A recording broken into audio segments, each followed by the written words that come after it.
ওমা, বলো বাবান। আজকে লাঞ্চ মেনুতে কি হয়েছে? এই তো আমি বাড়ছি, চলে আসো। শুভ দুপুর। বাবু স্কুল থেকে চলে এসছে, বাবুর আজকে পরীক্ষা শেষ। তা এখানে এই যে বাবুকে খেতে দিচ্ছি আমি। এখানে ভাত করেছি। বাতে এটা কি একটা কালো মতন? ওটা চালেরই কিছু, এই চালটায় না এরকম কালো কালো চাল ছিল তাই। আর এখানে এই যে কাঁকরোল ভাজা করে দিয়েছি। পুরোটা দিয়ে দাও, রাতের হ্যাঁ, জন্য ভাজা তো খেতে বেশ ভালো লাগে। পুরোটা দিয়ে দাও না, রাতে দু খাবো। চারটে রেখে দিলাম। আর এখানে করেছি ধনেপাতা পেঁয়াজ ফোড়ন দিয়ে মুসুরির ডাল।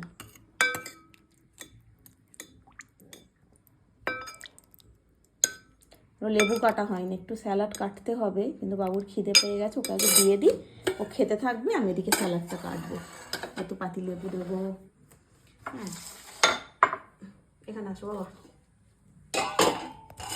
এখানে করেছি পটল আলু আর চিংড়ি। এদিকে দেখাচ্ছ? এটা না বাবা, এখানে দিই। ঠিক আছে, আমাকে জাস্ট আর একটুখানি দেবে, আর বেশি দেবে না। চিংড়ি বেছে দিই। আমি এই থালাটায় রেখেছি, তার কারণ হচ্ছে বাবুকে চিংড়িটা বেছে বেছে দিতে পারবো। বাস বেশি দেবে না। আর একটা জিনিস করেছি রান্না, সেটা হচ্ছে ওই যে তোমাদের কালকে জিজ্ঞেস করেছিলাম ভোলা মাছটা আমি কীভাবে করব, ভোলা ভেটকি। অনেকেই সর্ষে বেগুন দিয়ে বলেছিলে, কিন্তু ওর বাবা না একদম সর্ষেটা খেতে পছন্দ করে না।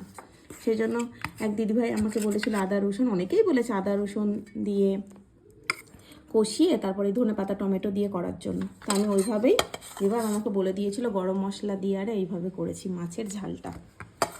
আর একদিন করব ওই সর্ষে দিয়ে 3-4 পিস রেখে দিয়েছি, ভাবছি ওটা পরের দিন করব ওইভাবে। এই দুই রকমই করা হয়ে যাবে, তোমরা যেমনভাবে শিখে বলে দিয়েছিলে। আর এই দেখো, এখানে আগের দিনের আমরা চাটনি করেছিলাম, এতটা চাটনি আছে, এটাও খাওয়া হয়ে যাবে। তো এই হচ্ছে আমাদের আজকের লাঞ্চের মেনু।